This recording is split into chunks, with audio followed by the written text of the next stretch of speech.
চাওয়া ছাড়াই তো মুসলমানের ঘরে অস্তিত্ব দিলেন, চাওয়া ছাড়াই তো সর্বশ্রেষ্ঠ নবীর উম্মত বানাইলেন, চাওয়া ছাড়াই তো 24 ঘন্টা লালন পালন করেন, চাওয়া ছাড়াই তো 24 ঘন্টা সুরক্ষা করেন, যা বিরোধিতা করা সত্ত্বেও তো আপনি আমাদেরকে 24 ঘন্টা কুদরতের চোখে চোখে রাখেন।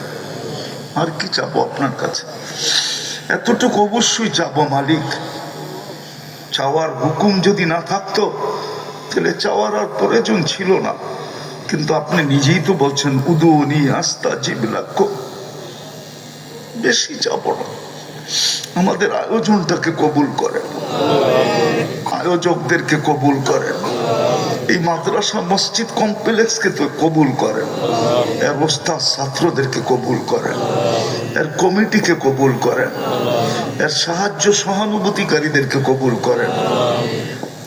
আল্লাহ এই মহল্লার মাটিটাকে কবুল করেন, মাটি মানুষগুলাকে কবুল করেন, আজকে এই ঢাকা শহরের মাটিটাকে কবুল করেন, মানুষগুলাকে কবুল করেন, লাল সবুজের মাটিটাকে কবুল করেন, লাল সবুজের মাটি মানুষগুলাকে কবুল করেন, সারা দুনিয়ার মুসলিম জগৎটাকে কবুল করেন, মুসলিম জগতের মানুষগুলাকে কবুল করেন। কবুলিয়ত চাই, আর কিচ্ছু চাই না। আমাদের এই ছেলেগুলাকে কবুল করেন। আল্লাহ আল্লাহ, চুম্বুকের সাথে লেগে থাকলে বলে একদিন লোহ চুম্বুক হয়, তো আমরা নিজেরাই তো চুম্বুক ছিলাম না, আমাদের ছাত্ররা আর চুম্বুক হবে কোত্থেকা? আয় আল্লাহ, আমরা ওদেরকে আপনার সুপুর্দ করে দিলাম, আপনাকে মুরব্বী বানায় দিলাম, আপনি এদের তরবিয়ত করেন। আমরা সামান্য একটু পাগড়ি পড়ায়া দিছি, তরবিয়ত করতে পারি নাই, যেরকম পড়ানোর দরকার এরকম পড়াইতেও পারি নাই। মালিক মালিক, আপনার হাতে উঠায়া দিলাম। জীবনের কোন ক্ষেত্রে এইসব ছেলেগুলাকে আপনি দূরে সরাইয়া দিয়েন না।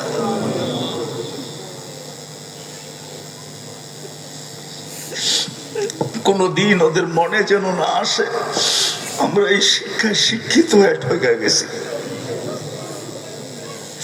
ওদেরকে আপনার কাছে কাছে রাখেন, আপনার যাওয়ার রহমতের ভিতরে রাখেন, আপনার রহমতের চাদরে ডাইকা রাখেন। ওদের জন্য আপনি যথেষ্ট হয়ে যান, আপনি যথেষ্ট হয়ে যান।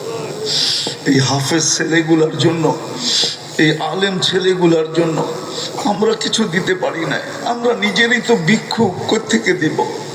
মালিক আপনি তো জ্ঞানী, আপনিই তো দেওয়ার অধিকার রাখেন, আপনি ওদেরকে সাজায়া দিয়েন, আমরা সাজাইতে পারি না। বিশেষ করে আমি পারি না, যতটুকু পড়াইছি হক আদায় করতে পারি না।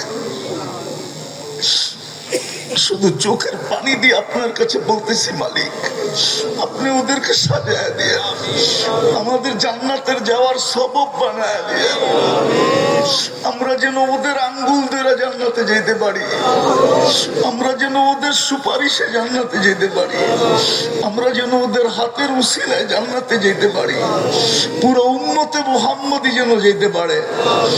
আল্লাহ পুরো উম্মতে মুহাম্মদী যেন যেতে পারে। আজকে কবুলিয়ত নসিব করেন, আর কিচ্ছু চাই না মালিক।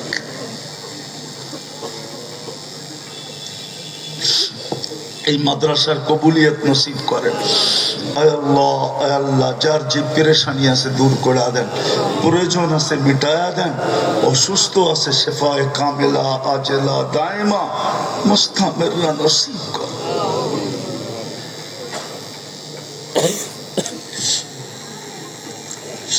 আল্লাহ আল্লাহ শিফায়ে কামিলা আজেলা দায়মা মুস্তামিররা নসিব করেন।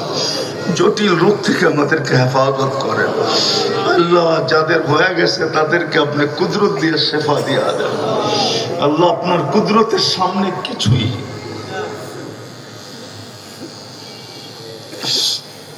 আল্লাহ আপনার কুদরতই তো আসল। শুধু ওষুধ তো পান করি লিয়াতমা ইন্না কলবি, দিলের সান্ত্বনার জন্য, যেরকম ইব্রাহিম আলাইহিস সালাম বলছিলেন লিয়াতমা ইন্না কলবি।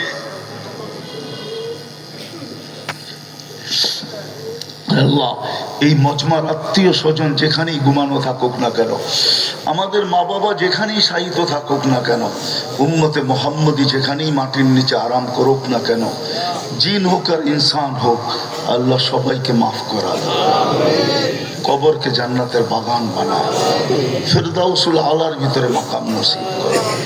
আল্লাহ অনেকেই আমাদের কাছে দোয়ার দরখাস্ত করছে, অনেকে করতে চাইছে পারে নাই, হক রাখে, সবার মনের আকাঙ্ক্ষাকে পুরা করা দেন, মনের আশাকে পুরা করা দেন, প্রয়োজন থাকলে মেটায়া দেন। আয় আল্লাহ আমাদের দোয়াকে মেহেরবানি করে কবুল করেন। আল্লাহ মাদ্রাসার সমস্ত প্রয়োজন আপনি কুদরত দ্বারা পুরা করা দেন, যা চাইলাম তাও দেন, যা চাইতে পারলাম না তাও দেন। ওয়াসাল্লাল্লাহু তাআলা আলা খায়রি খালকি মুহাম্মাদি ওয়া আলিহি ওয়া সাহবিহি আজমাইন বিরহমাতিকা ইয়া আরহামার রাহিমিন।